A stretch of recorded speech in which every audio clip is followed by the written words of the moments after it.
Nagrereklamo itong mga DDS vloggers. Marami raw na mga DDS vloggers, mga kilala pa namang mga vloggers ito.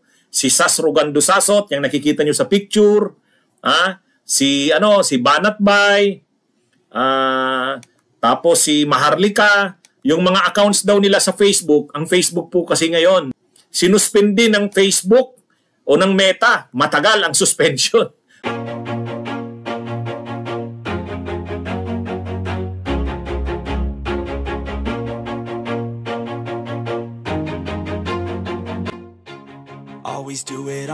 Mga DDS vloggers, nagkakalat sila ngayon ng mga post. Ang common na laman ng kanilang mga posts ngayon, martial law na ba? Pinapatahimik na ba ang mga DDS vloggers? So yun. Ayan. Ang post ni Sasasot, ayan mga kabunyog yung nakikita nyo. Sabi niya, my entire FB account was deleted. Who did this? The US government? Kaya ito ngayon, pinagtatanggol ng mga DDS ngayon si Sasasot, saka sila Banat Bay, sila Maharlika, sino ang may pakana? US or Philippines? Sas, entire Facebook, deleted na. Tapos nakalagay mga pictures ni Marcos Jr. at ni Romualdez. Tapos pati Makabayan Black, idinamay po. Tingnan nyo. Sila Raul Manuel, anong kinalaman dyan? Ito talagang mga DDS, kahit saan, idinadamay ang Makabayan Black. Ito pa mga kabunyog, mga kababayan, ito pa. Sabi dito, Sas na budol, may kinalaman ba si Mrs. President? Sas, Christ budol, may kinalaman ba si Mrs. President dito? Yan. Lahat tungkol si Mrs. President daw, si Lisa Marcos, tinuturo nila dyan. Yan ang mga ngayon, nag-iingay sila dyan ngayon. Yan ang laman ng kanilang mga posts, yan. Tapos sinisisi nila itong si RJ Nieto. Nagkakaisahan nila itong si RJ Nieto. Ito daw ang may pakana. Sabi ng mga DDS, si Thinking Pinoy ang may pakana niya. Pero may post itong si RJ Nieto bago pa na-take down yung account ni Sa. Sabi niya, the first high wind that comes along will blow you away and probably you will never know why. Ayan, galing yan kay Hubbard. Sa yata to yung sa loyalty, di ba? Yung na yan. Kaya may patama daw itong post na ito ni RJ Nieto, ni Thinking Pinoy. Malamang daw ang tinutukoy nito si Sasasot.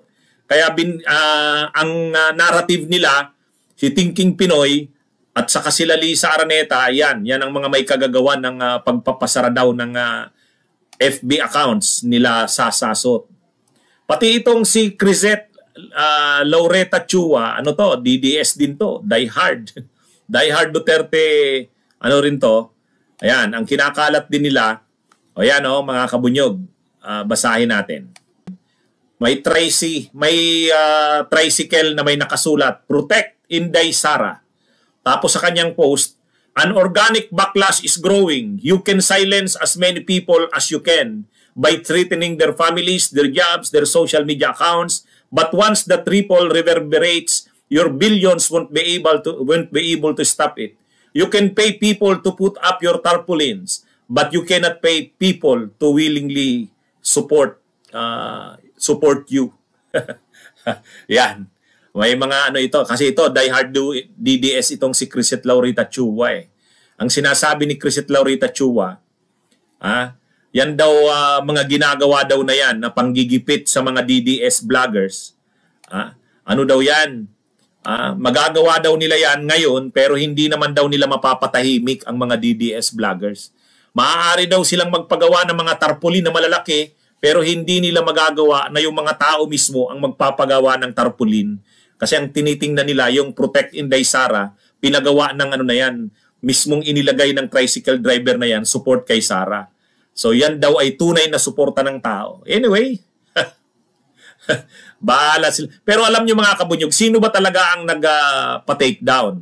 Wala, hindi natin alam yan. Hindi natin alam. Yan tinuturo nila si Lisa Araneta daw.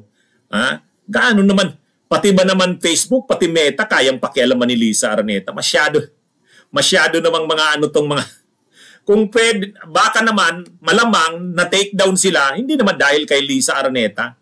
Kasi dahil marami silang nababiolate sa community standards ng Facebook at Meta. Oh. At mayroon ngang isang vlogger na nag-discuss nito. Sabi niya, malamang kaya yan tinake down si Sasasot kasi lantaran talaga siyang maka-China. Kahit sila Banat Bay at ang mga DDS na yan, lantaran niyang maka-China. Ay mayroon daw campaign ang Facebook at Meta na talagang inaalis yung mga accounts na talagang nagpapagamit sa China. Yung mga lantarang nagpapagamit sa China, talagang tinitake down ng Facebook at ng Meta.